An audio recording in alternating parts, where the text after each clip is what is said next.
بسم اللہ الرحمن الرحیم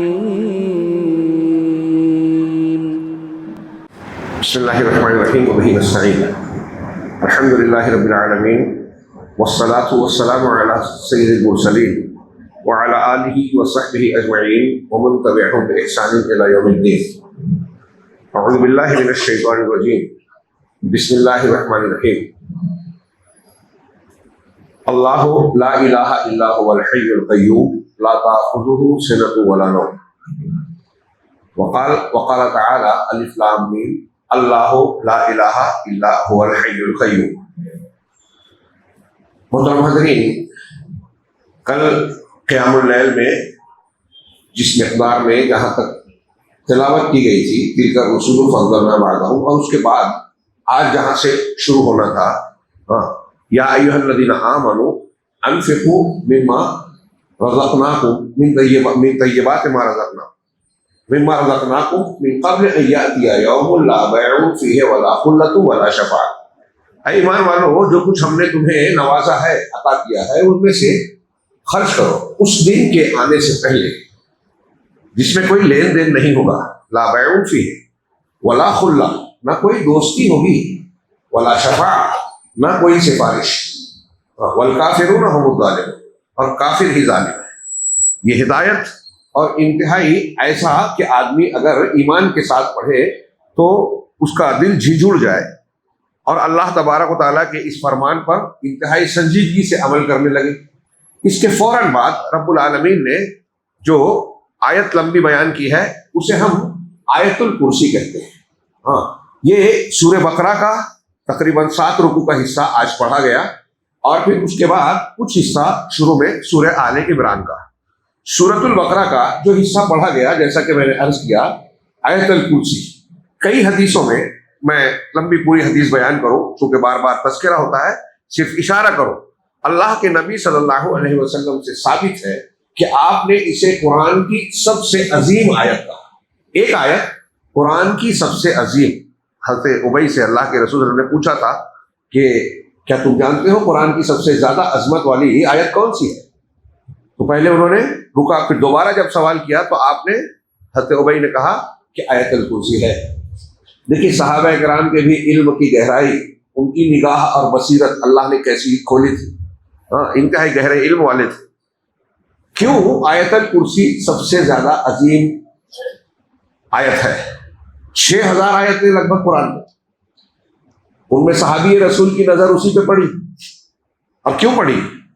اس لیے کہ وہ دین کے مزاج، دین کی بنیاد اور اس کے بنیادی مقصد کو اچھی طرح جانتے تھے، اور یہ جانتے تھے کہ دین کی محوری چیز، مرکزی چیز جس پر پورا دین گھومتا ہے وہ ہے توحید۔ اور سورہ آیت الکرسی ایسی آیت کریمہ ہے جس میں اللہ تبارک و تعالیٰ کی توحید انتہائی مضبوط مدلل انداز میں بیان کی گیا۔ پڑھیے، اللہ لا الہ الا ہو الحی القیوم لا تأخذہ، یہ 10 فقرے ہیں، 10۔ ہر فقرہ توحید کی ایسی زبردست دلیل بیان کرتا ہے کہ اگر اسے ہم سمجھنا چاہیں یا تھوڑا سا غور کریں، کسی غیر مسلم کو سمجھائیں، تو وہ بھی ماننے پر مجبور ہوگا کہ اللہ کے سوا کائنات میں کوئی عبادت کے لائق ہے ہی نہیں۔ وہ الحی القیوم ہے، زندہ ہے، کوئی ویسا زندہ نہیں ہے جو ہمیشہ سے زندہ ہے، ہمیشہ زندہ رہے گا، کوئی نہیں ہے، نہ کوئی پیغمبر، نہ کوئی پیر، نہ جو دیوی دیوتا ہے وہ بھی اپنے عقیدے کے مطابق یہ مانتے ہیں وہ تھے نہیں ہیں اور ایسا ہے۔ ہمیشہ زندہ رہنے والی ذات صرف وہی القیوم ہے جو خود قائم ہے، اپنے قائم رہنے میں کسی کی محتاج نہیں، اور پوری کائنات کا نظام سنبھالے ہوئے ہے، یعنی قائم رکھے ہوئے ہے۔ الحی خود زندہ ہے، تو زندہ رہنے کے لیے جتنی صفات چاہیے سب بدرجہ کمال، تو صفات ذاتیہ اس میں سب آ گئی، ساری خوبیوں کی ضرورت۔ ایک آدمی دیکھتا ہے، سنتا ہے، ساری چیزیں زندگی کی جتنی علامتیں ہیں سب پوری ہے، تبھی وہ الحی ہے، حیات کاملہ ہے۔ اور القیوم ہے، ساری کائنات کو سنبھالے، ساری کائنات کو سنبھالنے کے لیے قدرت ہونی چاہیے، حکمت ہونی چاہیے، تدبیر کی گہرائیاں، ساری چیزیں خوبیاں ہونی چاہیے جس سے نظام سنبھال سکے رب العالمین۔ اس میں عملی صفات آ گئی، اللہ تعالیٰ کی صفات فعلیہ۔ اس لیے کچھ لوگ کہتے ہیں کہ الحی القیوم اللہ کا کہ اسماء کا اسم اعظم ہے، جس سے ذریعے سے دعا مانگی جائے تو قبول ہوتی ہے۔ ایک حدیث میں یہ بھی ہے کہ سورہ بقرہ کی آیت وَإِلَٰهُكُمْ إِلَٰهٌ وَاحِدٌ لَا إِلَٰهَ إِلَّا هُوَ الرَّحْمَنُ الرَّحِيمُ، اور سورہ آل عمران کی پہلی آیت اللہ الف لام میم اللہ لا الہ الا هو الحی القیوم، الحی القیوم وہاں بھی ہے۔ تو کچھ لوگ حدیث میں ہے کہ اللہ کے رسول نے کہا کہ ان دو آیتوں میں اللہ کا اسم اعظم ہے، اللہ کا اسم اعظم ہے جس کے ذریعے سے دعا مانگی جائے تو قبول ہوتی ہے۔ تو بہرحال آیت الکرسی کے 10 فقرے، اہل علم نے اس پر مستقل کتابیں لکھی ہیں، میں نے بھی ایک کتاب سے کا ترجمہ کیا ہے، اس سے پہلے تذکرہ کر چکا ہوں، شیخ عبدالرزاق بن عبد المحسن العباد البدر کی کتاب ہے، شاندار کتاب، 12 اس کے 60-62 پیجز آئیں گے، ضرور پڑھیے۔ اس سے آپ کو پتہ چلے گا کہ آیت الکرسی میں توحید کا مضمون کتنا زبردست ہے۔ اس میں اللہ تبارک و تعالیٰ کے 10 اسماء حسنہ ہیں، 10 کمالات ہیں، 10 کمالات ہیں، اسماء حسنہ ہیں، 20 افعال ہیں، اور اللہ کی عظمت و کبریائی کا بہترین نشان اور مدلل بیان ہے۔ تو آیت الکرسی کی یہ فضیلت ہے کہ سب سے عظیم سورت ہے۔ حضرت ابو ہریرہ اور ایک دوسری حدیث دوسرے صحابی کی ہے، دونوں الگ الگ حدیثیں ہیں۔ دونوں حدیثوں سے یہ پتہ چلتا ہے کہ اگر آپ نے صبح میں آیت الکرسی پڑھ لی، شام میں پڑھ لی، صبح سے شام تک ایک فرشتہ آپ پر حفاظت کے لیے اللہ کی جانب سے مقرر ہوگا۔ شام میں پڑھ لی یا بستر پر آنے کے بعد پڑھ لی تو ایک فرشتہ آپ کا محافظ بن جائے گا اللہ کی طرف سے، اور شیطان آپ کے قریب نہیں آئے گا۔ یہ ابلیس کو 3 دن حضرت ابو ہریرہ نے جو پکڑا، بخاری کی روایت ہے، اور ابو داؤد وغیرہ کی دوسری روایت میں دوسرے صحابی کا قصہ ہے۔ تو دونوں میں جو ہے یہ ہے کہ شیطان نے خود بتایا کہ اگر یہ آیت الکرسی آپ پڑھ لیں تو شیطان آپ کے قریب نہیں آئے گا، آپ کے گھر میں چوری نہیں ہوگی۔ نسخہ چوری کا بھی ہے، چوری سے بھی بچ جائیں گے، آپ سیف ہو جائیں گے۔ اور آیت الکرسی کے بارے میں ایک انتہائی عظمت والی حدیث یہ ہے سنن نسائی میں، جس کو اہل علم نے علامہ البانی وغیرہ نے صحیح کہا ہے کہ اگر کوئی شخص ہر فرض نماز کے بعد اس آیت کو پڑھتا ہے، تلاوت کرتا ہے، تو اسے جنت میں جانے سے سوائے موت کے اور کوئی چیز نہیں روکے گی۔ مطلب مرے گا اور جنت میں جائے گا، کوئی چھوٹی بات ہے نہیں، بہت بڑی بات ہے۔ لیکن جیسا کہ میں نے عرض کیا کہ یہ جو اذکار ہم پڑھتے ہیں اس کی جو فضیلتیں بیان کی جاتی ہے، دعاؤں اور آیتوں کی فضیلتیں بیان کی جاتی ہے، اس کا تعلق اس بات سے بہت گہرا ہے کہ ہم اس کا معنی اور مفہوم کچھ نہ کچھ سمجھیں بنیادی طور سے۔ اگر ہم ایک چیز پڑھ رہے ہیں جیسے لا الہ الا اللہ کہہ رہے ہیں اور شرک کر رہے ہیں، تو لا الہ الا اللہ کہنے کا کوئی مطلب، کوئی فائدہ نہیں ہے۔ اچھی طرح سمجھیے، جب ہم آیت الکرسی پڑھ رہے ہیں تو اس میں کیا مضمون ہے، کم سے کم کچھ جاننا چاہیے، کم سے کم اتنا جاننا چاہیے کہ ہم اگر کلمات ادا کر رہے ہیں تو اس اپنے عمل اور عقیدے میں اس کے خلاف نہ جائیں، ورنہ ہمارا زبان سے کہنا اور عمل اس کے خلاف کرنا، عقیدہ اس کے خلاف رکھنا بالکل غلط ہوگا۔ اس آیت الکرسی میں ہے کہ کون ہے جو اللہ کے پاس اس کی اجازت کے بغیر سفارش کرے، کوئی سفارش نہیں کر سکتا۔ اب ہمارے یہاں مشرکین مکہ، مشرکین قوم نوح کی طرح مسلمانوں میں بھی بہت سے مشرکین مسلمان ہیں جو یہ کہتے ہیں کہ ہم پیر بابا اولیاء، شیخ عبد القادر جیلانی، حضرت علی، اللہ کے رسول صلی اللہ علیہ وسلم اور ایسے بہت سارے بزرگان کو اللہ اور اپنے درمیان وسیلہ سمجھ کر ان کو پکارتے ہیں، ان کی عبادت کرتے ہیں۔ جو قوم نوح کا شرک تھا، جو کفار مکہ کا شرک تھا، وہی کر رہے ہیں، اور اسے کھینچ تان کر قرآن سے ثابت کرنے کی کوشش کر رہے ہیں۔ آیت الکرسی اس کا رد کرتی ہے۔ تو اب ایک آدمی اگر یہ شرک کر رہا ہے اور آیت الکرسی پڑھ رہا ہے، لا الہ الا اللہ پڑھ رہا ہے، اس کا کیا فائدہ؟ تو اس جو آج ہم نے تلاوت سنی اس میں آیت الکرسی تھی، عظمتوں والی آیت۔ اس کی بڑی شان ہے، میں نے تھوڑی سی بیان کی ہے۔ اس میں ہم نے آخر میں سورہ بقرہ کے آخر میں جو تیسری رکعت پہ آخر میں ختم ہوئی، آمن الرسول پڑھی، اس کے بارے میں حدیث گزر چکی تھی، سورہ فاتحہ، اور اس آیت کو، ان 2 آیتوں کو حضرت جبرائیل نے بشارت دیتے ہوئے کہا کہ یہ 2 نور آپ کو دیے گئے ہیں، ان کے جیسی آیتیں نہ توریت میں ہے، نہ انجیل میں ہے، نہ خود قرآن میں، نہ زبور میں، نہ قرآن میں، بے مثال ہے۔ اب ان کو بھی غور کر کے گہرائی سے پڑھیے، اور اللہ کے نبی صلی اللہ علیہ وسلم سے صحیح ثابت ہے کہ آپ نے فرمایا من قرأ آیتین من آخر سورۃ البقرہ فی لیلۃ کفتاہ، جو شخص سورہ بقرہ کی آخر کی 2 آیتیں کسی رات میں پڑھے گا تو وہ 2 آیتیں اس کے لیے کافی ہو جائیں گی۔ کس چیز سے کافی ہو جائے گی؟ تو علماء نے کئی معنی کیے، اور کوئی کسی کو ہم غلط نہیں کہہ سکتے۔ ایک یہ کہ اس دن قیام اللیل سے کافی ہو جائے گی، ایک معنی یہ کیا کہ اس دن کسی بھی شر سے آپ محفوظ رہیں گے، اللہ تبارک تعالیٰ جنوں کے، کیڑے مکوڑوں کے، غیر نظر نہ آنے والے شرور و فتن کے، سارے شرور سے آپ کو بچا لے گا، محفوظ ہے۔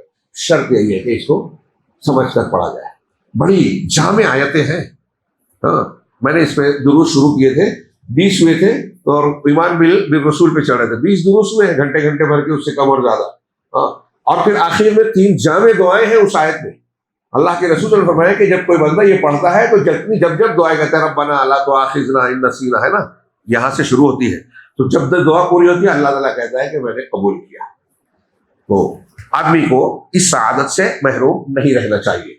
سورہ بقرہ کا یہ حصہ جو آج تلاوت کیا گیا، اس میں آیت الکرسی کے بعد اللہ تبارک تعالیٰ نے ہدایت اور ضلالت، ان کا ذکر کرتے ہوئے کہا کہ یہ ظلمات ہیں اور ہدایت روشنی ہے. ظلمات بہت ہیں، بہت ساری گمراہیاں ہیں، بہت سے مذہب ہیں، غلط مسلک ہے. آپ کا ہمارا کام یہ ہے کہ ہم صحیح دین اور صحیح دین میں صحیح مسلک کو تحقیق کر کے جانیں، اسے اختیار کریں. اور جو اللہ کی ولایت اخلاص کے ساتھ اختیار کرتا ہے تو اللہ ولی الذین آمنوا یخرجہم من الظلمات الی النور. ان آیتوں میں کہا گیا کہ اللہ ایمان والوں کا ولی ہے جو انہیں تاریکیوں سے، گمراہیوں سے نور کی طرف یعنی ہدایت کی طرف لاتا ہے. ظلمات بہت ہے، نور ایک ہی ہے. سب مذہب سچے اچھے اللہ کے ہاں پسندیدہ نہیں ہے، ایک ہی ہے جو صراط مستقیم ہے، اللہ کا پسندیدہ ہے، جنت تک پہنچانے والا ہے.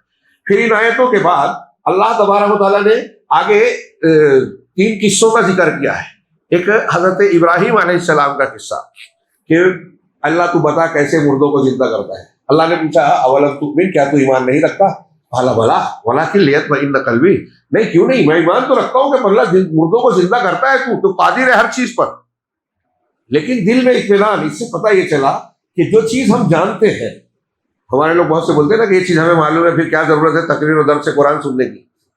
جو چیز ہم جانتے ہیں جب اس کے بارے میں مزید علم حاصل ہوتا ہے تو وہ علم ہمارے ایمان کو بڑھاتا ہے، ہمیں مزید اطمینان اور تسلی دیتا ہے. حضرت ابراہیم ایمان رکھتے تھے کہ اللہ مردوں کو زندہ کرتا ہے، پیدا کرنے والا وہی ہے، خالق و مالک وہی ہے، لیکن پوچھا کیسے مردوں کو زندہ کرتا ہے؟ پوچھا کیا ایمان نہیں رکھتے؟ نہیں، دل کے اطمینان کے لیے، اور اطمینان بڑھے گا. حواریوں نے مائدہ کا مطالبہ کیا تھا، انہوں نے بھی یہی وجہ بتائی تھی کہ ایمان بڑھے گا، اطمینان ہوگا. تو اللہ تعالیٰ نے تدبیر بتائی، پرندوں کو لو، 4 پرندوں کو موت دو اور پہاڑیوں پہ رکھو، ان کو بلاؤ، اور انہوں نے بلایا، وہ زندہ ہو کے آ گئے. تو انسان جتنا سمجھ سکتا تھا اتنا بتایا. اب روح کیسے ڈلتی ہے، روح کی حقیقت کیا ہے، یہ تو ہم آج بھی نہیں سمجھ پاتے پورے طریقے سے. خیر، تو حضرت ابراہیم علیہ السلام کا پھر ایک واقعے کا ذکر کیا کہ ایک قوم کے لوگ مر گئے، ایک شخص وہاں سے گزرے، کچھ لوگ کہتے ہیں کہ وہ حضرت عزیر تھے کہ اللہ ان کو کیسے زندہ کرے گا، تو ان کو زندہ کیا. ایک اور مثال دی مردے کے زندہ. گدھا اور قوم کو دیکھا تو ایک شخص اپنے گدھے کے ساتھ جا رہا تھا، اس کو موت دے دی اللہ نے، اور پھر کافی لمبے عرصے کے بعد 100 سال کے بعد زندہ کیا، تو وہ زندہ ہو گیا، اور اس کا گدھا، اس کی ہڈی اور اس کے گوشت سڑ چکے تھے. تو کہا دیکھو تم کو اللہ نے زندہ کر دیا، اس کو نہیں کیا، وہ سڑ گیا. اس میں ان قصوں میں اللہ تبارک و تعالیٰ نے کی قدرت کاملہ معلوم ہوتی ہے، ہمارے ایمان کو تقویت ملتی ہے، یقین کو تقویت ملتی ہے کہ اللہ کہہ رہا ہے اس کی بہت سی دلیلوں کے ساتھ کہ دوبارہ زندہ کیے جاؤ گے. یہ دنیا مذاق نہیں ہے، بیکار نہیں ہے. جو کچھ کر رہے ہو، جو دین عقیدہ اختیار کر رہے ہو، سوچ سمجھ کے کرو. اس کا حساب کتاب دینا ہے، اللہ دوبارہ زندہ کرے گا، حساب لے گا اور اس کا بدلہ دے گا. تو ان واقعات کا تذکرہ کیا.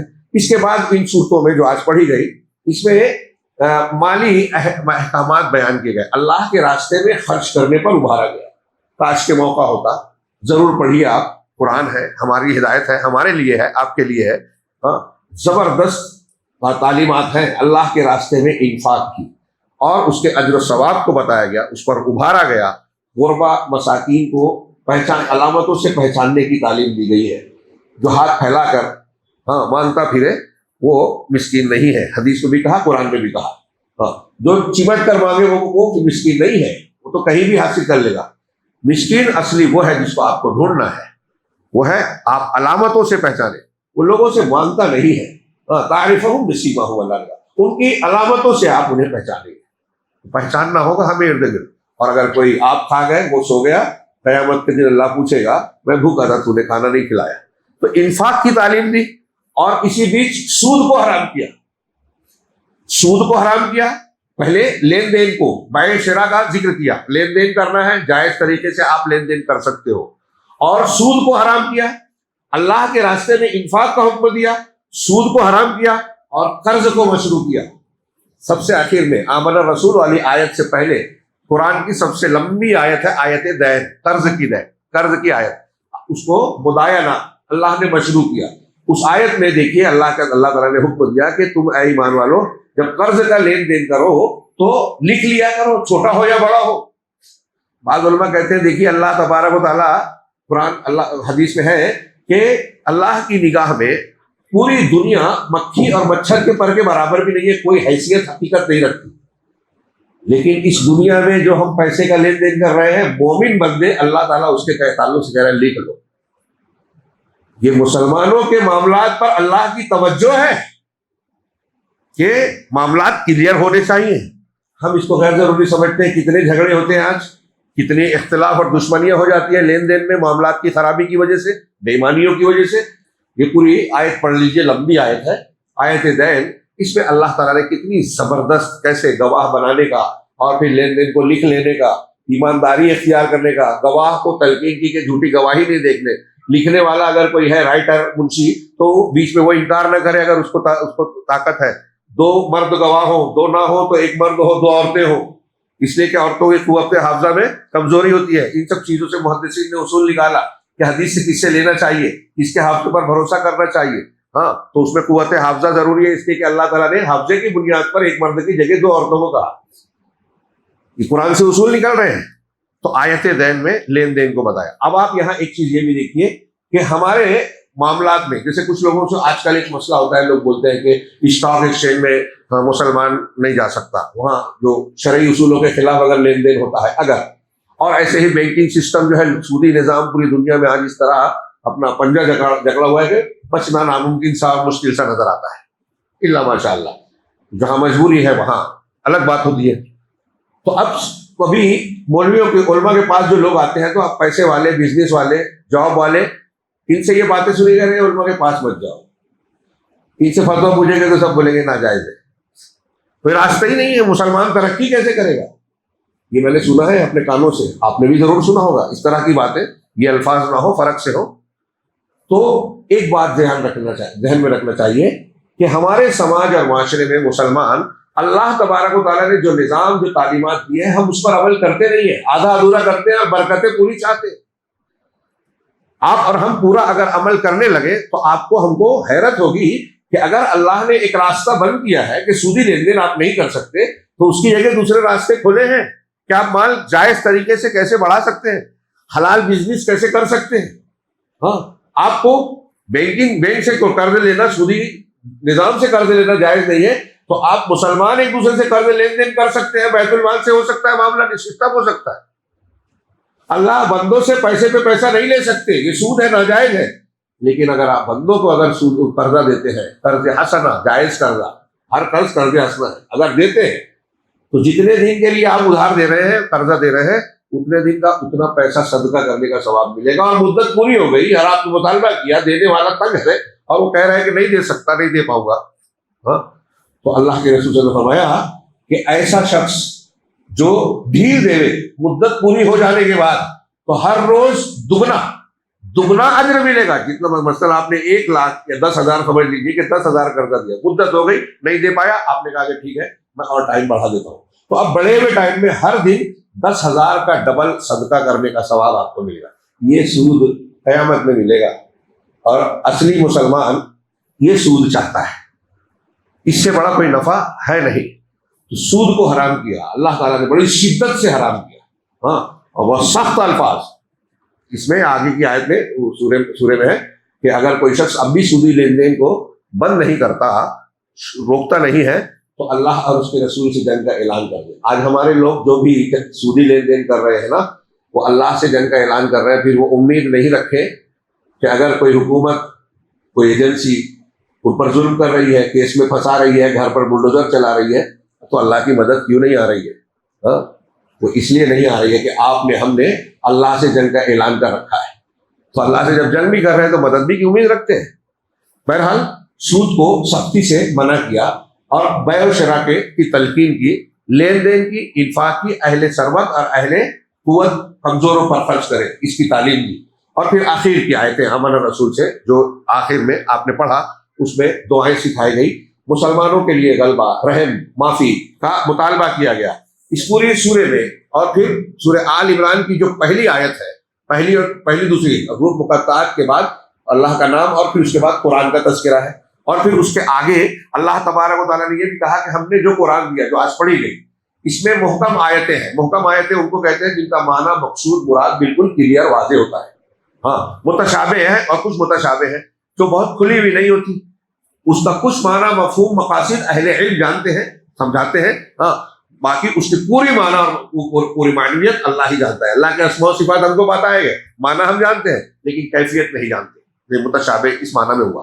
اللہ نے کہا کہ کچھ لوگ مسلمانوں میں بھی ایسے ہوں گے جو متشابہ کے پیچھے پڑیں گے، تم کو ان سے دور رہنا ہے۔ رسول اللہ صلی اللہ علیہ وسلم نے وضاحت کی، فَأَمَّا الَّذِينَ فِي قُلُوبِهِمْ زَيْغٌ فَيَتَّبِعُونَ مَا تَشَابَهَ مِنْهُ ابْتِغَاءَ الْفِتْنَةِ وَابْتِغَاءَ تَأْوِيلِهِ، جن لوگوں کے دل میں ٹیڑھپن ہے، کجی ہے، گمراہی ہے، وہ متشابہات کے پیچھے پڑتے ہیں، تو ان سے بچو۔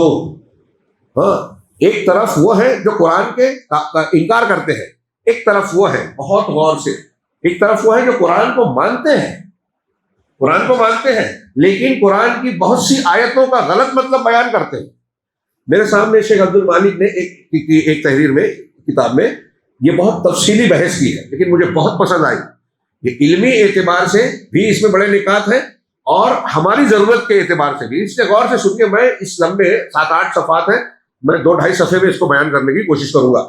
وہ کہتے ہیں کہ یہاں میں چاہتا ہوں کہ اس سورہ بقرہ کے تناظر میں کہا اور سورہ آل عمران کے شروع کو جوڑ کر کہا، میں چاہتا ہوں کہ اس کتاب میں اللہ تبارک و تعالیٰ نے اس کتاب یعنی قرآن مجید کے سلسلے میں جو اس کی بلندی، عظمت اور اس کے بعض پہلوؤں کی نشاندہی کرتے ہوئے ہم کو اور آپ کو متنبہ کیا ہے، اس پر خاص طور سے ہم توجہ دلائیں۔ اور اس میں یہ بتایا ہے کہ یہ لوگوں کی دنیا کی زندگی کی اصلاح اور بہتری کے لیے بھی، ساری انسانیت کے لیے، صرف مسلمانوں کے لیے یہ خیر نہیں ہے۔ کاش ہم اس بات کی طاقت رکھتے کہ دنیا کو یہ بتائیں کہ آج دنیا مختلف مسائل میں جو جھونج رہی ہے، فتنے، فساد ہیں، ہنگامے ہیں، مظالم ہیں، ان سب کا حل اللہ کی اس کتاب اور اس شریعت میں ہے، اور اس کے امین ہم اور آپ ہیں۔ لیکن ہم اور آپ خود ہی جب سیکھنے کو تیار نہیں ہیں، عمل میں لانے کو تیار نہیں ہے، دنیا کو کیا بتائیں گے؟ اللہ ہمیں توفیق دے۔ تو خیر، یہ شیخ نے کہا کہ اس کو اختیار کرنے پر، اس قرآن کو اختیار کرنے پر دنیا میں بھی اصلاح حال ہوگی اور آخرت میں بھی اللہ کی رحمتیں، کرامتیں، انعامات جنت کی شکل میں، جس کا ہم تصور نہیں کر سکتے، ملنے والی ہے۔ تو اللہ تبارک و تعالیٰ نے بتایا کہ یہ کتاب عزیز اس کا نسخہ ہے دنیا اور آخرت کی کامیابی کا۔ اس بنیاد پر اس سورہ مبارکہ میں، سورہ بقرہ میں کئی مقامات پر اللہ نے قرآن کے تعلق سے 2 اہم باتیں بیان کی ہیں جو یہاں پیش کر رہے ہیں۔ پہلی بات، پہلے قرآن کے تعلق سے کہا کہ الف لام میم ذالک الکتاب لا ریب فیہ، یہ کتاب ہے، اس کے اندر کوئی شک شبہ ہے ہی نہیں، جو کچھ ہے بالکل آتھینٹک، بالکل یقینی، ہاں، کوئی اس میں جھول، کمزوری نہیں ہے۔ پھر سورہ کے بیچ میں دوبارہ اللہ تبارک و تعالیٰ نے درمیانے سورت میں کہا قولوا آمنا باللہ وما انزل الینا وما انزل الی ابراہیم واسماعیل واسحاق ویعقوب والاسباط وما اوتی موسیٰ وعیسیٰ وما اوتی النبیون من ربہم لا نفرق بین احد منہم ونحن لہ مسلمون۔ تو کہو، پہلا ٹکڑا، آپ کہو کہ ہم اللہ پر ایمان لائے اور ان چیزوں پر ایمان لائے جو اللہ نے ہماری طرف نازل کی، یعنی قرآن کو نازل کیا، جو ہم پر نازل کیا گیا ہماری طرف، اللہ کے رسول کے واسطے سے ہمیں دیا گیا قرآن، اس پر ایمان لائے۔ اور پھر اس سے پہلے جو ابراہیم، اسماعیل، اسحاق اور دوسرے جو انبیاء ہیں، ان پر جو چیز نازل کی گئی ہم ان پر بھی ایمان لائے، ہم سب کو مانتے ہیں۔ آگے حضرت عیسیٰ وغیرہ کا بھی نام ہے، آپ نے جیسا کہ سنا آیت کریمہ میں۔ تو یہاں کہا جو ہمارے اوپر نازل کیا گیا اس پر ایمان لاؤ۔ پھر تیسری مرتبہ قرآن میں کہا ذالک بأن اللہ نزل الکتاب بالحق، یہ اس وجہ سے ہے کہ اللہ نے کتاب کو حق کے ساتھ نازل کیا۔ اور اس کے علاوہ بھی کئی مقامات پر سورہ بقرہ میں اللہ تبارک و تعالیٰ نے اس قسم کی آیتوں کے ذریعے سے قرآن کی عظمت شان پر ہم کو اور آپ کو متنبہ کیا ہے۔ نمبر 1، اب یہاں یہ پہلا فائدہ ہے۔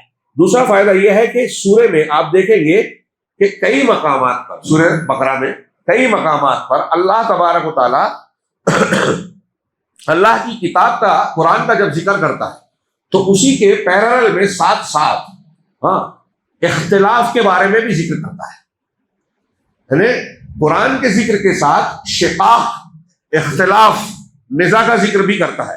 اور وہ کیا بیان کرتا ہے کہ یہ چیز قرآن کے سلسلے میں اگر آپ اختلاف کریں گے تو یہ چیز لوگوں کے درمیان پھوٹ، دشمنی اور مخالفت کا سبب ہوگی.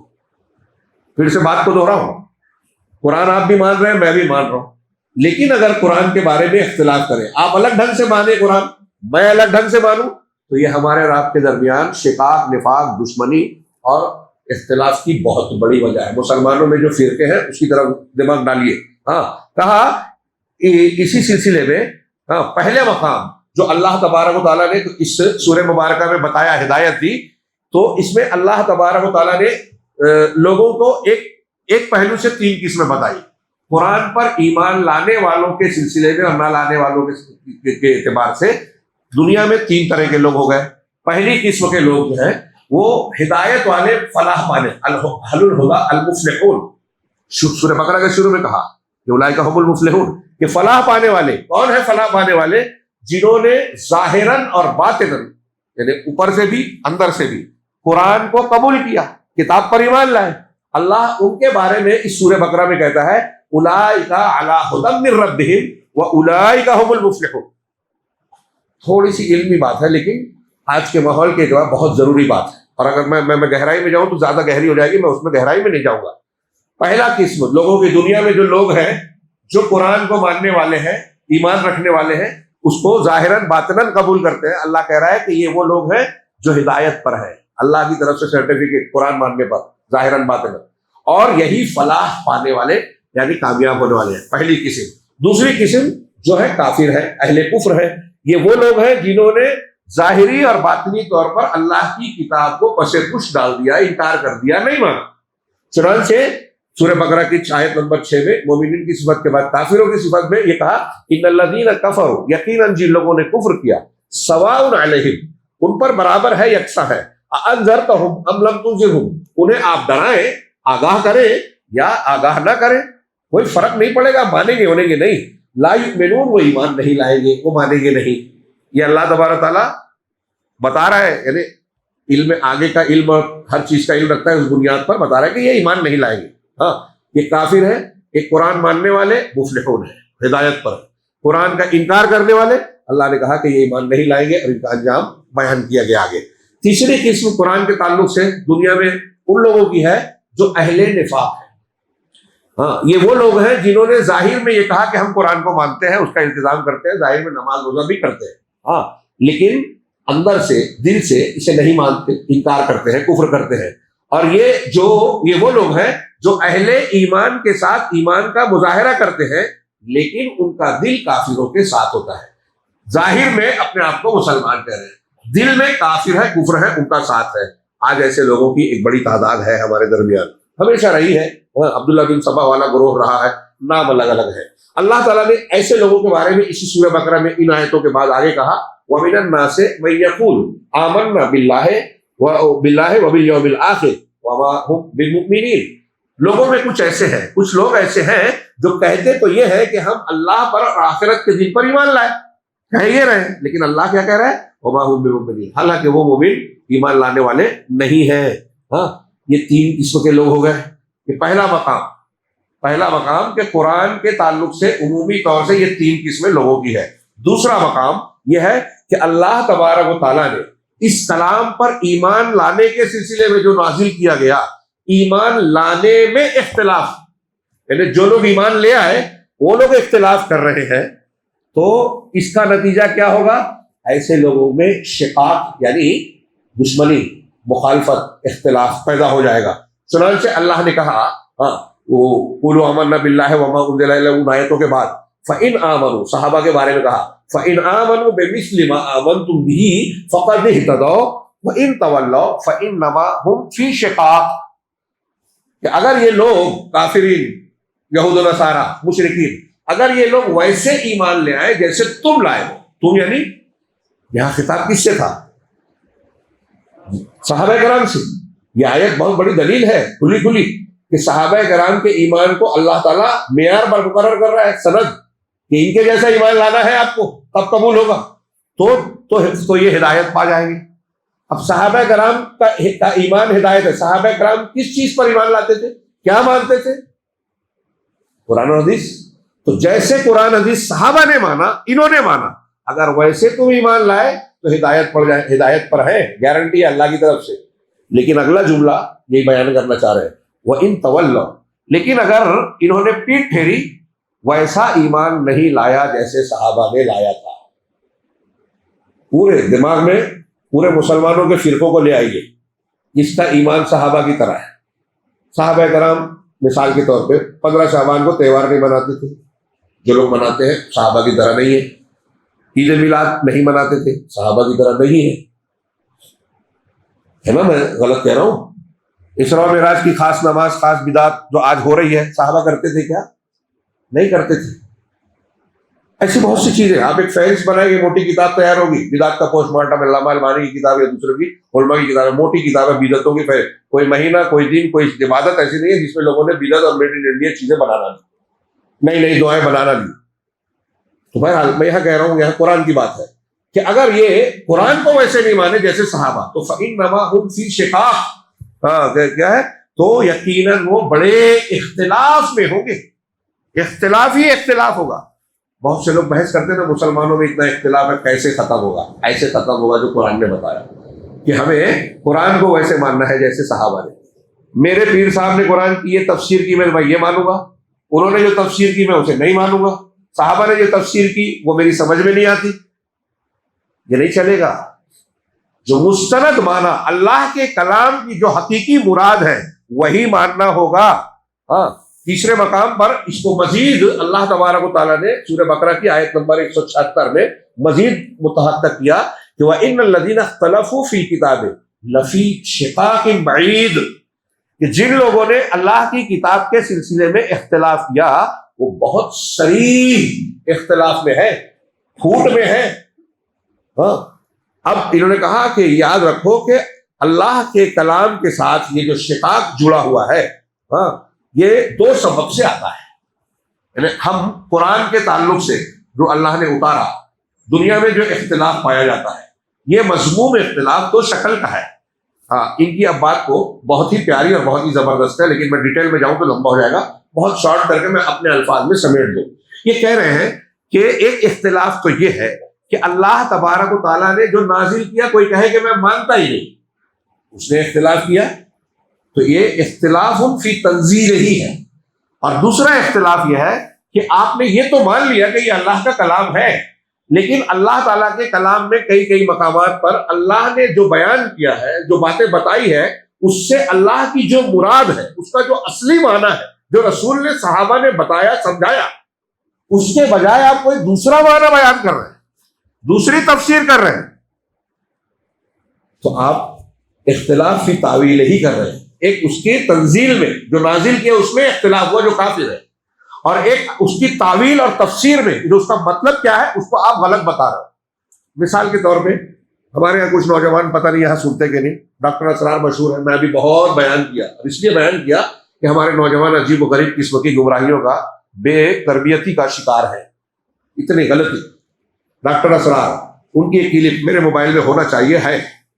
وہ کہتے ہیں, قرآن کی آیت پڑھتے ہیں, هو الاول والآخر والظاہر والباطن, سورہ حدید کی مشہور آیت ہے. اللہ کے 4 نام بڑے شاندار, تفسیر پڑھیں گے مزہ آئے گا, عظمت کا اللہ کا علم ہوگا کہ اللہ ہی اول ہے, آخر ہے, الظاہر ہے, الباطن. اس کی تفسیر رسول اللہ صلی اللہ علیہ وسلم نے سے ثابت ہے سونے کے ٹائم دور میں کی دعا میں کہ اللہ تو اول ہے, تجھ سے پہلے کوئی نہیں, تو آخر ہے, تیرے بعد کوئی نہیں, تو ظاہر ہے, تجھ سے اوپر کوئی نہیں, تو باطن ہے, تجھ سے نزدیک کوئی نہیں. اللہ علم کے اعتبار سے ہمارے نزدیک ہے, ہر چیز جانتا ہے. تو ڈاکٹر اسرار نے یہ آیت پڑھ کے کیا کہا پتہ ہے, کلپ میں ہے, اور ایک جگہ نہیں, انہوں نے الگ الگ جگہ پہ انہوں نے کہا کہ یہ آیت کریمہ نص صریح ہے, یعنی کھلی دلیل ہے. اس سے ثابت ہوتا ہے کہ اللہ وحدت الوجود ہے.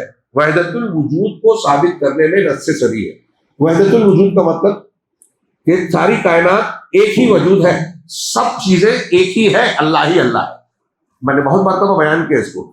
آپ بھی اللہ ہیں, میں بھی اللہ ہوں, یہ جو پنکھا ہے یہ بھی اللہ ہے, چٹائی جس پہ آپ بیٹھے ہیں یہ دیواریں ہیں, پیڑ پودے, آسمان کے پرندے, زمین کے چرندے, یہاں تک کہ نعوذ باللہ سور کتے ان کے اندر بھی اللہ، یہ وہ لکھتے ہیں، بیان کرتے ہیں، ان کی کتابوں میں درج ہے، ہر چیز میں اللہ۔ ہندو جس مورتی کی پوجا کرتا ہے اس میں بھی اللہ ہے، دیوبند کے محتمم صاحب نے اسٹیج سے بیان کیا، صوفی لوگ ہمارے یہاں وہی مانتے ہیں، ڈاکٹر اسرار اسی کو بیان کر رہے ہیں، اور ہمارا نوجوان بہت سے کہتے ہیں بہت اچھا درس دیتے ہیں۔ یہ اچھا ہے؟ اگر یہ اچھا ہے تو بریلویوں اور شیعوں کو سنیے، بڑی لچھے دار تقریریں کرتے ہیں، تو مزہ آئے تو آپ مان لیں گے۔ ہاں، کوئی عیسائی ملے بہت اچھی تقریر کرنے والا، اسے مان لیں گے؟ یہ کوئی معیار ہے؟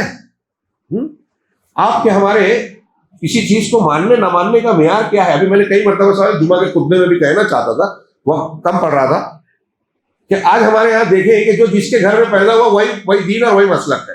ہندو گھر میں پیدا ہونے والا ہندو، عیسائی گھر میں پیدا والا عیسائی، یہودی یہودی، مسلمانوں میں جو شیعہ گھر میں پیدا ہوا شیعہ، صوفی گھر میں پیدا ہوا صوفی، ہاں، سنی مطلب جو اہل سنت ہے، اور ایک وہ جو بریلوی اہل حدیث۔ ہم اہل حدیثوں میں بھی بہت سے ایسے ہی ہو گئے کہ اہل حدیث سمجھ بوجھ کے نہیں ہے، بس گھر میں ہے، ماحول ہے۔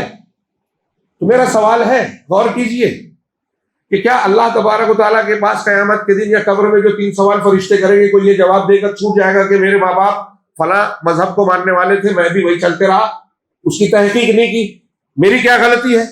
قرآن نے بتایا اس کو بھی کہ یہ جواب نہیں چلے گا، ہر آدمی سے سوال ہوگا عقیدے کا۔ ہاں، وہ پڑھیے وَإِذَا أَخَذَ رَبُّكَ مِن بَنِي آدَمَ مِن ظُهُورِهِمْ ذُرِّيَّتَهُمْ، سورہ اعراف کی ہے، آئے گی، آگے بیان کریں گے، وقت زیادہ چلا جائے گا۔ تو اس میں اللہ تعالیٰ نے قیامت کہا ہے، قیامت کے دن یہ نہ کہہ سکوں کہ ہم غافل تھے، ہم کو معلوم نہیں تھا، یہ بھی نہیں کہہ سکتے کہ ہمارے باپ دادا نے شرک کیا تو ہم ان کے بعد ان کی ذریت تھے، ان کی تقلید کر کے ہم کسی کرنے لگے تو بچو گے کیا؟ نہیں بچو گے۔ تو میں نے سوال کیا کئی تقریروں میں، لوگوں سے پوچھا کہ ایک بات بتائیے کہ آپ کا عقیدہ کیا ہے کہ اگر ایک عیسائی مر گیا اور قیامت کے دن وہ کہے گا کہ میں حضرت عیسیٰ علیہ السلام کو اللہ کا بیٹا مانتا تھا، اللہ تعالیٰ اس سے مجھے کیوں مانتا تھا؟ وہ یہ جواب دے دے گا کہ میرے ماں باپ مانتے تھے، میں انہیں کے گھر پیدا ہوا تھا، تو وہ ہم کو چرچ لے جاتے تھے، ہمارے پادری بھی وہی بتاتے تھے، بائبل پڑھاتے تھے، تو تحریف شدہ بائبل سے وہی سمجھاتے تھے، تو ہم نے اسی کو مان لیا۔ تو اللہ کہے گا چلو کوئی بات نہیں، تیری غلطی نہیں ہے، جنت میں چلا گیا، چھوڑ دے گا؟ میں آپ سے بھی پوچھ رہا ہوں، چلے گا؟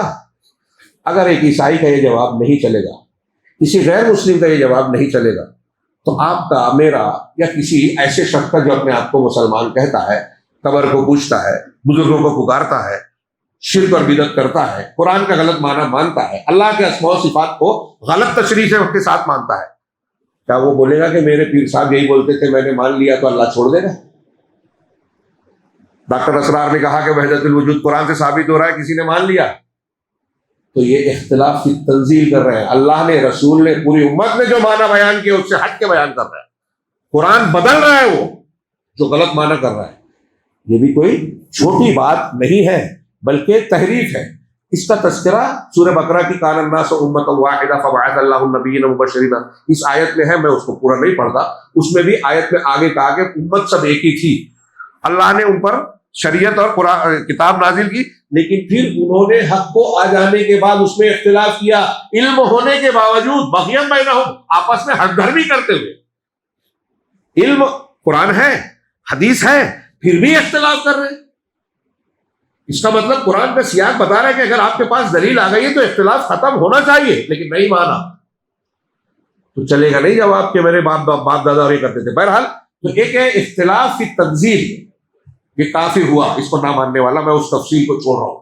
اللہ تعالیٰ نے اہل کتاب سے بھی خطاب کرے گا، یا اہل الکتاب تعالوا الی کلمۃ سواء بیننا وبینکم، جو آج پڑھی گئی کہ اہل کتاب اپنے اور ہمارے درمیان جو مشترک بات ہے نا اس پر آج جمع ہو جاؤ۔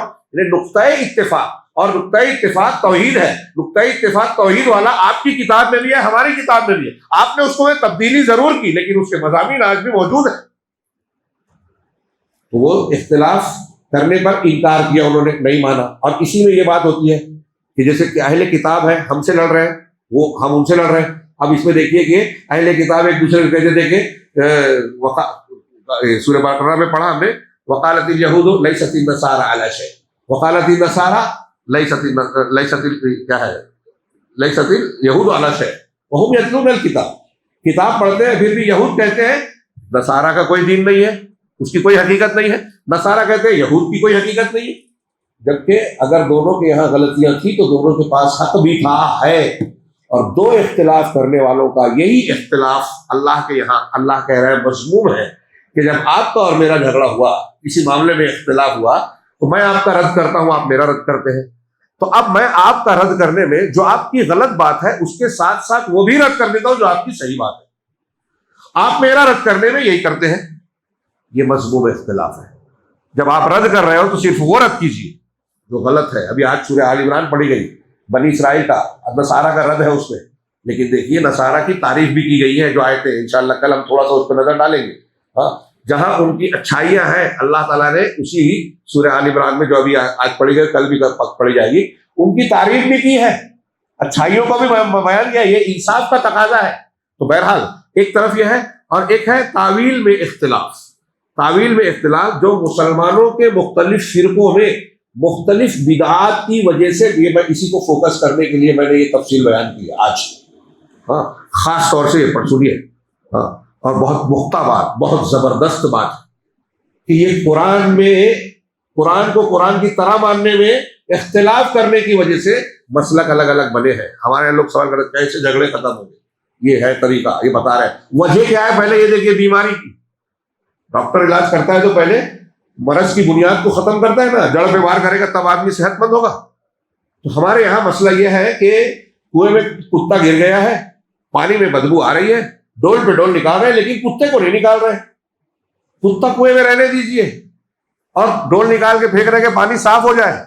تو اختلاف کی بنیاد قائم رہنے دیجیے، اور ہم اختلاف کو حل کرنے کے لیے آپس میں بات چیت کرتے ہیں، راستے ڈھونڈتے ہیں۔ یہ قرآن بتا رہا ہے پہلے کتا نکالو، اور کتا کیا ہے کہ آپ قرآن کو، حدیث کو جیسے صحابہ نے مانا آپ نہیں مان رہے ہو، آپ الگ اصول بنا رہے ہو، الگ تعویل کر رہے ہو۔ تو انہوں نے کہا کہ کسی بھی بدعت کے ذریعے سے امت میں اگر کوئی شخص بدعت کا راستہ اختیار کرتا ہے تو وہ کہیں نہ کہیں قرآن کی کہیں نہ کہیں غلط تعویل، غلط معنی بیان کرتا ہی ہے۔ ہاں، اور ہر وہ شخص جو صدر اول میں، انہوں نے اس سے پہلے حضرت عبداللہ ابن مسعود کا ایک قول نقل کیا کہ من کفر بحرف من القرآن فقد کفر بہ اجمع، جس نے قرآن کے ایک حرف کا بھی انکار اور کفر کیا اس نے پورے قرآن کا کفر کیا۔ اب جو بدعتی ہے قرآن کی کسی ایک آیت کا غلط معنی بیان کر کے اس کے صحیح معنی، جب غلط معنی بیان کر رہا ہے تو صحیح کا رد کر رہا ہے۔ یہ وحدت الوجود کو جب ثابت کر رہے ہیں، ہاں، سید قطب قل اللہ احد کے ذریعے سے وحدت الوجود ثابت کرتے ہیں، تو وحدت الوجود کو رد کرنے والی جتنی آیتیں ہیں ان کا بھی رد کر دیا، اور اس کا جو اصلی معنی ہے جس کا آپ غلط معنی بتا رہا ہو اس کا صحیح معنی بھی رد کر دیا۔ تو یہ قرآن کا انکار ہوا کہ نہیں ہوا؟ اور یہی سے اختلاف پیدا ہوتا ہے کہ آپ صراط مستقیم سے ہٹ گئے، صحابہ کے طریقے سے ہٹ گئے۔ تو کہہ رہے ہیں کہ پہلا صدر اول یعنی صحابہ کرام کہ جو معنی مفہوم کیا ہے، طریقہ جو اختیار کیا تھا، اس سے کوئی بھی شخص ہٹتا ہے تو وہ قرآن کی غلط تعویل، قرآن کی غلط تفسیر اور غلط معنی کرنے کی وجہ سے جو اللہ کی مراد ہے اس سے ہٹ کر دوسرا معنی کرنے کی وجہ سے صحابہ کے طریقے سے ہٹتا ہے۔ جو بھی امت میں ایسا بدعتی ہے، نیا فرقہ ہے۔ تو شیخ نے کہا جب، اب یہاں نتیجے کی بات کہ جب اس شخص سے جہاد، مجاہدہ، لڑائی کرنا ہمارے لیے مشروع ہے، معلوم ہے، جو قرآن نہیں مانتا قرآن کا رد کرتا ہے۔ اگر کوئی قرآن کا رد کرنے جائے، قرآن پر پابندی لگا جائے، قرآن کی آیتوں کے خلاف کورٹ میں ریٹ پیٹیشن داخل کرتا ہے، تو ہم لڑتے کہ نہیں لڑتے؟ لڑتے ہیں، لڑنا چاہیے، حق ہے۔ ہاں، تو جب ہم ان سے لڑتے ہیں جو قرآن کا انکار کرتے ہیں تو ان سے بھی لڑنا ہوگا، ان سے بھی جہاد مشروع ہے جو قرآن کی غلط تعویل کرتے ہیں، غلط معنی بتاتے ہیں، لوگوں کو قرآن کے نام پر گمراہ کرتے ہیں، ہے نا؟ ہمارے یہاں کئی کیسے ہیں، تدبر قرآن، تفہیم قرآن، یہ پڑھو، شعوری مطالعہ، لیکن اس میں نام قرآن کا ہے اور اس میں جو تشریحات ہے، خاص عالم کی خاص فکر ہے، لوگ اسے پڑھانا چاہتے ہیں، جو کئی جگہ پر قرآن اور صحابہ کرام کے طریقے سے ہٹا ہوا ہے۔ بہت ذمہ داری سے، بہت بڑی بات کہہ رہا ہوں، چھوٹی بات نہیں ہے یہ، اور یہ آج ہمارے یہاں عام ہے، اس کو لوگ لائٹلی لیتے ہیں، اور جو بیان کرتا ہے اس پر غصہ ہوتے ہیں، ارے یہ اختلاف کی بات کر رہے ہیں۔ آپ قرآن سے اختلاف کریں، اللہ کا جو مطلب، اللہ نے جو بیان کیا، جو کلام ہے، اس کا غلط معنی بیان کریں، رسول نے جو دین دیا ہے اس کو، اس پہ انحراف پیدا کریں، اور آپ کو کوئی کچھ نہ بولے، اس کو نشاندہی کرنے والا غلط ہے یا آپ غلط ہے؟ دین کو کھلواڑ اور قرآن کو کھلواڑ بنایا۔ تو خیر، جیسے ان سے جنگ ہوگی ویسے ان سے جنگ ہوگی، علمی جنگ کی بات کر رہا ہوں۔ ہاں، کہہ رہے ہیں اس امت کی وحدت کی حفاظت کے لیے اگر آپ چاہتے ہیں مسلمانوں میں اتحاد و اتفاق ہو تو قرآن و حدیث کی صحیح تفسیر، صحیح معنی، صحیح تشریح لوگوں میں عام کیجیے۔ جو بھی بدعتی ہے، جو بھی فرقہ بندی اختیار کرتا ہے، وہ قرآن حدیث کے غلط معنی کی بنیاد پر کرتا ہے یا اس کو اختیار بناتا ہے۔ ہاں، اس سلسلے میں ایک روایت بڑی پیاری بیان کی، بہت غور سے سنیے۔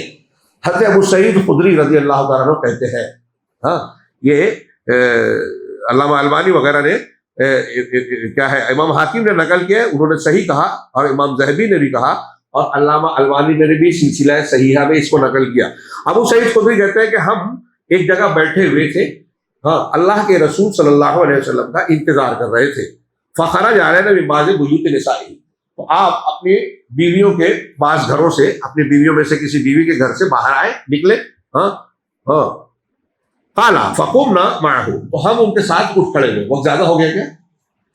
5-10 منٹ کی گنجائش ہے نا؟ ہاں، ہم ان کے ساتھ کھڑے ہو گئے۔ تو اب جب آپ کھڑے ہو کے اللہ کے رسول صلی اللہ علیہ وسلم کے ساتھ چلنے لگے، فانقطعت نعلہ، تو اللہ کے رسول صلی اللہ علیہ وسلم کا جوتا ٹوٹ گیا، پھٹ گیا، جوتا پھٹ گیا، چلنے لائق نہیں رہا۔ تو فتخلف علیہا علی یکسفها، تو نبی کریم صلی اللہ علیہ وسلم کا یہ جوتا لے کر حضرت علی پیچھے رہ گئے اور اسے سینے لگے، درست کرنے لگے۔ یکسفو، جوتا سلنا، جوتے کی جگہ نیا چمڑا لگانا، یہی معنی ہوتا ہے۔ تو اس کو درست کروانے لگے۔ فمضى رسول اللہ صلی اللہ علیہ وسلم ومضینا معه، لیکن اللہ کے رسول صلی اللہ علیہ وسلم گزر گئے، یعنی آگے بڑھ گئے، اور ہم بھی آپ کے ساتھ بڑھ گئے۔ ثم قام ينتظره وقمنا معه، پھر آپ کچھ دور جانے کے بعد حضرت علی کے انتظار کرتے ہوئے رک گئے، اور ہم بھی آپ کے ساتھ رک گئے، کھڑے رہ گئے۔ ہاں، فقال، پھر آپ نے کہا، اب حضرت علی کا انتظار کر رہے ہیں، صحابہ موجود ہیں، اور آپ کہہ رہے ہیں ان منکم من یقاتل علی تأویل ھذا القرآن کما قاتلت علی تنزیلہ۔ یہ جو پوری بحث ہے اس کا نتیجہ کہ تم میں سے ایک شخص ایسا ہوگا، تم لوگوں میں سے وہ ہوگا جو قرآن کی تعویل کی بنیاد پر جنگ کرے گا، قتال کرے گا، جیسے میں نے، اللہ کے رسول صلی اللہ علیہ وسلم اپنے آپ کو کہہ رہے ہیں، جیسے میں نے قرآن کی تنزیل پر جنگ کی۔ پوائنٹ سمجھ میں آیا؟ جملہ سمجھ میں آیا؟ قرآن نازل ہوا، دنیا کے سامنے میں نے پیش کیا، تو جن لوگوں نے نہیں مانا، میرا اس سے جھگڑا چل رہا ہے، قتال تک ہو رہا ہے، تو قرآن نہ ماننے والوں سے میری لڑائی۔ لیکن ابھی تک اللہ کے رسول صلی اللہ علیہ وسلم کے زمانے میں کوئی بدعتی پیدا ہوا تھا کیا؟ سوال ہی نہیں تھا۔ تو اس وقت کوئی بدعتی نہیں تھا جو غلط قرآن کا معنی بیان کرے، کوئی غلطی کرتا تھا فوراً اصلاح ہو جاتی تھی، بشری تقاضے سے اگر ہوتی تھی۔ تو میں نے قرآن نہ ماننے والوں سے جنگ کی، نازل تنزیل قرآن میں اختلاف کرنا۔ لیکن تم میں سے ایک آدمی ایسا بھی ہوگا جو کچھ ایسے لوگ ملیں گے اس کو جو قرآن مانتے تو ہیں لیکن اس کا غلط مطلب بیان کرتے ہیں، اس کی تعویل پر یہ صحابہ میں سے کوئی صحابی، تم میں سے ایک آدمی ان سے لڑے گا، جنگ کرے گا۔ کلیئر ہوا؟ مطلب قرآن کی غلط تعویل کرنے والے بدعتی۔ ہاں، فاستشرفنا، جب ہم نے یہ سنا تو یہ عزت کی بات تھی کہ قرآن کی خدمت والا معاملہ ہے، ہم میں سے کوئی ایک ہے۔ تو صحابہ کرام ایسی چیزوں کے لیے لپکتے تھے کہ کاش یہ مقام ہم کو مل جائے، تو ہم سب اچکنے لگے۔ ہاں، اور ہمارے درمیان ابو بکر اور عمر بھی تھے، وفینا ابو بکر و عمر، ہم سب لپکنے لگے کہ وہ ایک میں تو میں ہوں کیا؟ ابو بکر صدیق بھی سوچنے لگے کہ کاش میں ہوں، عمر بھی، یعنی ان کے رویے سے دکھ رہا ہے۔ ہاں، تو آپ نے کہا لا، فقال لا، تم میں سے کوئی بھی نہیں ہے، ولکنہ خاسف النعل، یہ شخص وہ ہوگا جو جوتا درست کرا رہا ہے۔ حضرت علی جو جوتا ٹھیک کرا رہا ہے نا، سل رہا ہے نا، یہ وہ ہوں گے۔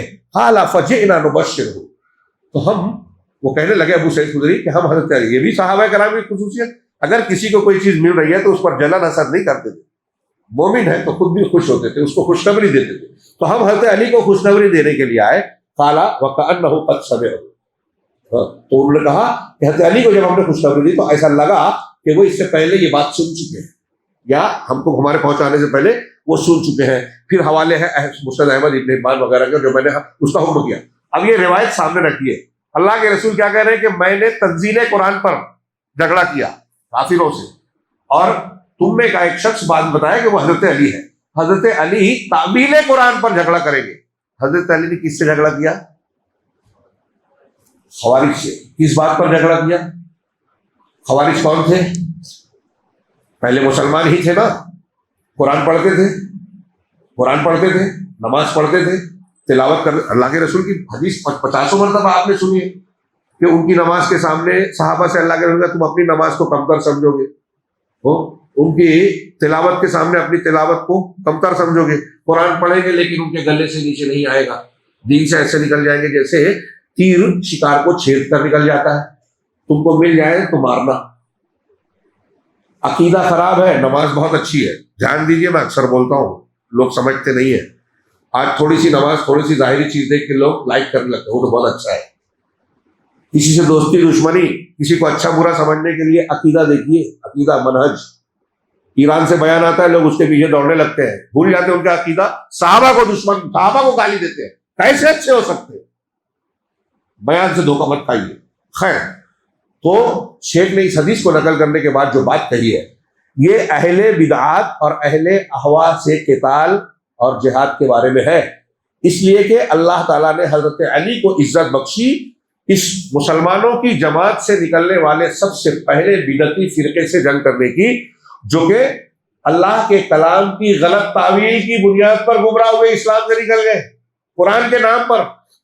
حضرت علی اور حضرت امیر معاویہ میں جو تحکیم والا معاملہ ہوا، وہ بھی غلط روایت ہمارے یہاں زیادہ مشہور ہے، لیکن تحکیم کا معاملہ ہوا کہ دو، ادھر سے ایک آدمی ادھر سے ایک آدمی، تو اس بنیاد پہ انہوں نے کہا کہ ارے تم نے انسان کو حکم بنا لیا، قرآن تو کہتا ہے ان الحکم الا للہ، حکم و فیصلہ تو صرف اللہ کا ہے، قرآن کہتا ہے ومن لم یحکم بما انزل اللہ فاولئک هم الکافرون، جو شخص اس آیت کے مطابق، اس حکم کے مطابق فیصلہ نہ کرے جو اللہ نے اتارا ہے تو یہی کافر ہوں گے۔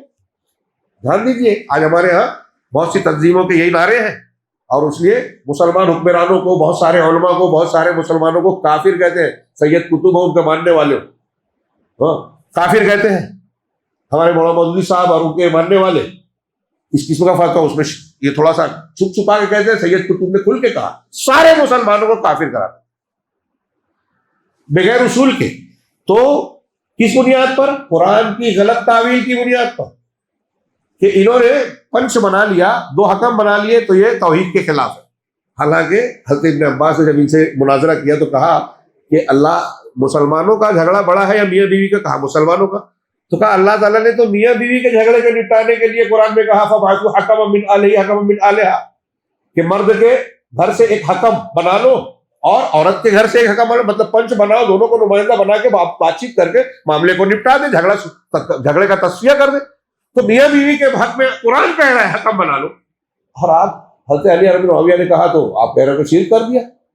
حضرت علی کو بتایا جب لوگوں نے کہ خارجیوں نے آپ سے بغاوت کی اور وہ کہہ رہے ہیں ان الحکم الا للہ، حکم صرف اللہ کا ہے، اور آپ نے یہ نہیں مانا، تو حضرت علی نے بڑا پیارا جواب دیا تھا، ہاں وہ ایک ضرب المثل بن گیا۔ انہوں نے کہا تھا کہ کلمۃ حق ارید بہل باطل، کہ یہ سچی بات ہے لیکن اس کا مطلب مراد غلط باطل لیا جا رہا ہے، حق بات سے غلط معنی مراد لیا جا رہا ہے۔ تو اللہ تعالیٰ نے حضرت علی کو یہ توفیق دی کہ اس امت میں جو پہلا فرقہ گمراہ جو قرآن کی غلط تعویل کرنے کی وجہ سے پیدا ہوا، اس سے حضرت علی نے قتال کیا، اور وہ خوارج تھے۔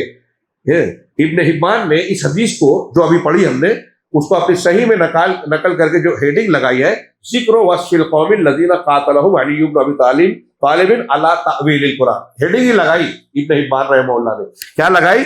کہ اس قوم کا ذکر جن سے علی ابن ابی طالب نے تعویل قرآن کا غلط معنی، میں غلط وضاحت کر رہا ہوں، قرآن کی غلط تعویل بیان کرنے کی بنیاد پہ قتال کیا، پھر خوارج سے آپ کے قتال کا ذکر کیا گیا۔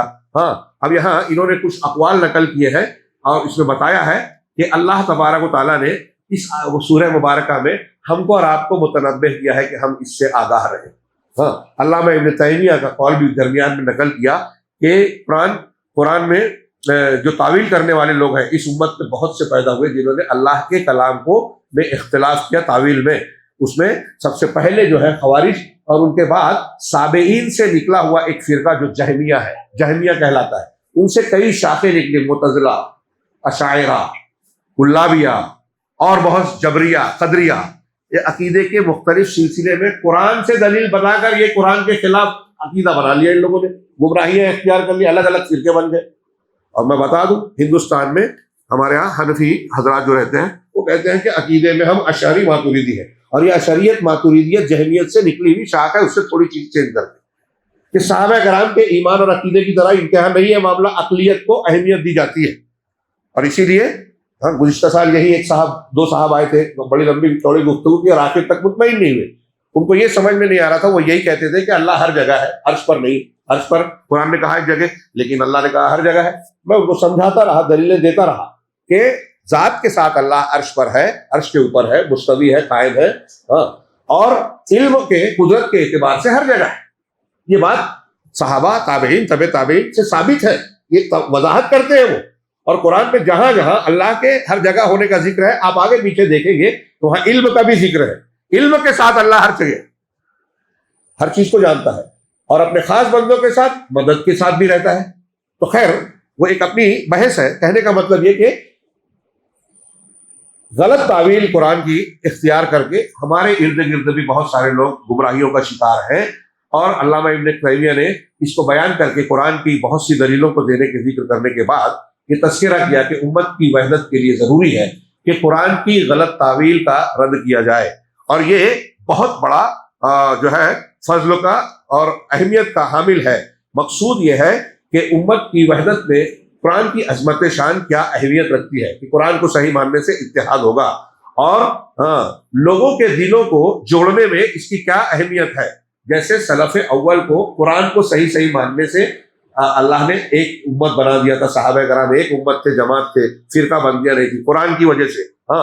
لیکن ان لوگوں نے جب بعد کے علماء ان کے طریقے پر چلے تو انہوں نے بیڑا اٹھایا کہ جو اہل بدعات قرآن کی غلط تفسیر کرتے ہیں ان کا رد کیا جائے۔ اب اس کا تذکرہ کرنے کے بعد شیخ نے آخری پیراگراف میں ایک بات کہی کہ اگر آپ اسلامی مکتبے کو کھنگالیں، کتابیں چھانے، پرانی کے بہت میں شارٹ کر دیا ہوں بیچ میں، کچھ اقوال تھے بڑے پیارے، میں چھوڑ رہا ہوں اسے، تو کہا، اور اسی نے بیچ میں ایک قول نقل کیا امام بخاری کے استاذ کا کہ سنت سے دفاع کرنا اللہ کے راستے میں جہاد سے زیادہ اہم اور افضل ہے، کیونکہ سنت کا دفاع جب آپ کریں گے تو دین کی حفاظت کر رہے ہیں آپ۔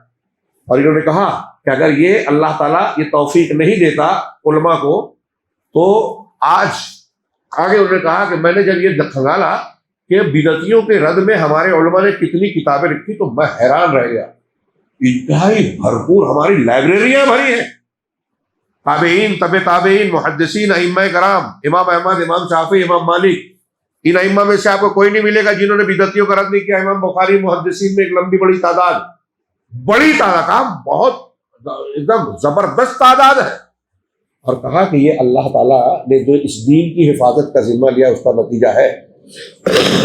کیونکہ اگر یہ لوگ تردید نہ کرتے بدعتوں کی، یہ لوگ تردید نہ کرتے قرآن کی غلط تشریح کرنے والوں کی، غلط معنی بیان کرنے والوں کی، تو نتیجہ کیا نکلتا کہ ہمارا دین بھی یہود و نصارہ کے دین کی طرح تحریف شدہ ہو جاتا، اور اسلام کو ماننے والا، اسلام کی تعلیمات بھی شرک، وثنیت، بت پرستی سے جڑ جاتی، سچائی اور حق کا پتہ لگانا بہت مشکل ہوتا۔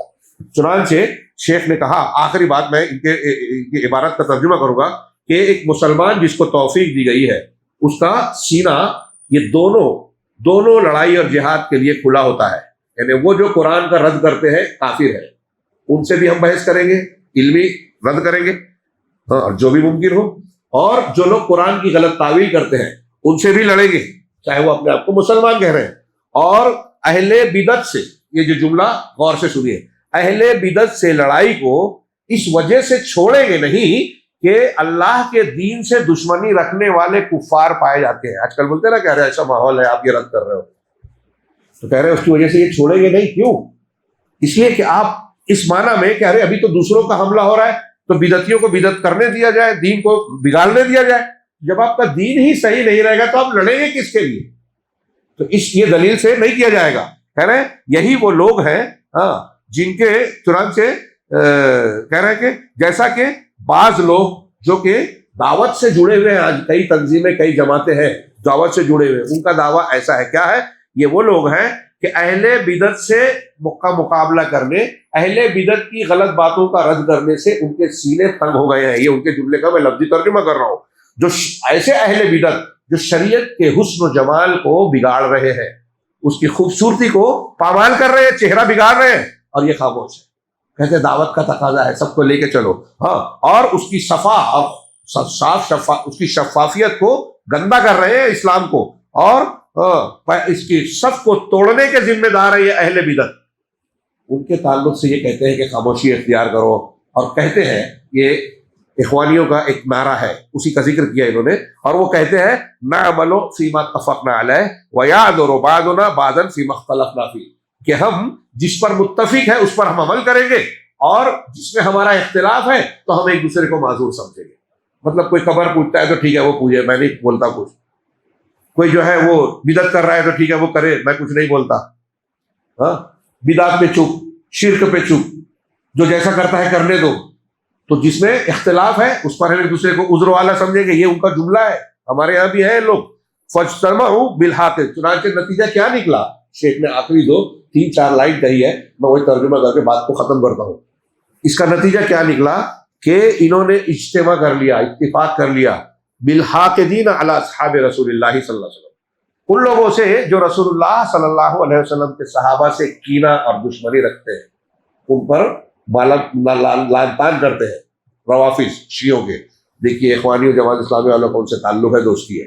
اہل توحید سے جھگڑا کرتے ہیں، سوشل میڈیا پہ ان کے خلاف خوب لکھتے بولتے ہیں، ہنگامہ مچاتے ہیں جھوٹی خبروں پر بھی، لیکن دفاع کرتے ہیں کہ جو صحابہ سے اس کے دشمن ہیں ان سے دوستی کرتے ہیں، ان سے جڑ گئے. اور وبالمعتدین علی حق اللہ فی ان یفرض بالالوہیہ، اور اللہ تبارک و تعالیٰ کو الوہیت میں اکیلا ماننے کی جو لوگ مخالفت کرتے ہیں، یعنی عبادت میں شرک کرتے ہیں، ان سے بھی دوستی گانٹھ لی، تعلق جوڑ لیا. اور اسی طریقے سے اللہ تعالیٰ کے اسماء و صفات کا میں انتقاص اور غلط راستہ اختیار کرنے والے، گمراہی اختیار کرنے والوں، جیسے ابھی میں نے ایک اشارہ کیا ایک معنی کا، تو اللہ کے اسماء و صفات کا غلط معنی، غلط تعویل کرتے ہیں. ابھی اول والآخر والظاہر والی تشریح بتا ڈاکٹر اسرار، ان سے بھی جڑ جاتے ہیں، ان سے بھی تعلق قائم کر لیا. اور اللہ کے رسول صلی اللہ علیہ وسلم کی سنتوں کا مذاق اڑانے والوں سے بھی ان سے بھی جڑ گئے. اور ان کے علاوہ اللہ کے رب العالمین کی شریعت کے میں بدعتوں کے ذریعے سے تبدیلی اور اس کے چہرے کو خراب کرنے والوں کا ساتھ بھی دینے لگے. ہاں، اور ان کی غیرت کا بال، یعنی ان کے لفظ ترجمہ کر رہا ہوں کہ ان کی غیرت اللہ کے دین کے سلسلے میں پھڑکتی نہیں ہے. دین بگاڑا جا رہا ہے، بدعتیں اختیار کی جا رہی ہے، صحابہ کو گالی دی جا رہی ہے، حدیثوں کا انکار کیا جا رہا ہے، قرآن کا غلط معنی بیان کیا جا رہا ہے. کہتے ہیں کوئی بات نہیں. کیوں ہے؟ قرآن کی غلط تعویل کو برداشت کرنے کا نتیجہ ہے. تو سورہ بقرہ اور سورہ آل عمران کی کچھ آیتیں، میں نے کچھ آیتوں کو پڑھا، کئی آیتوں کو چھوڑ دیا اختصار کے لیے.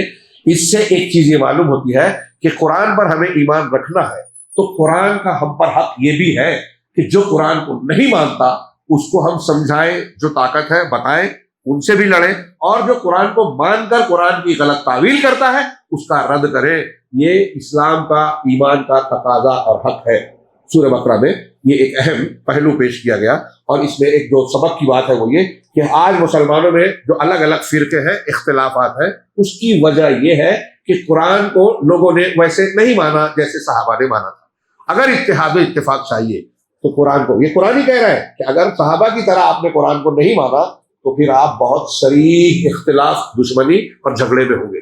یہ سورہ بقرہ سے متعلق باتیں تھی. میں نے سوچا تھا کہ سورہ آل عمران کے بھی ابتدائی حصے پر کچھ باتیں کہیں، تھوڑی سی بات آئی ہے، باقی کل جو قرأت ہوگی اس سے آج کی کچھ حصے کو جوڑ کر گفتگو کریں گے. اللہ رب العالمین ہمیں دین حق کو سمجھنے اور اس پر عمل کرنے کی توفیق دے، اور اس کی برکت سے دنیا اور آخرت میں کامیابی دے. وآخر دعوانا الحمدللہ رب العالمین، وصلی اللہ علی نبینا محمد.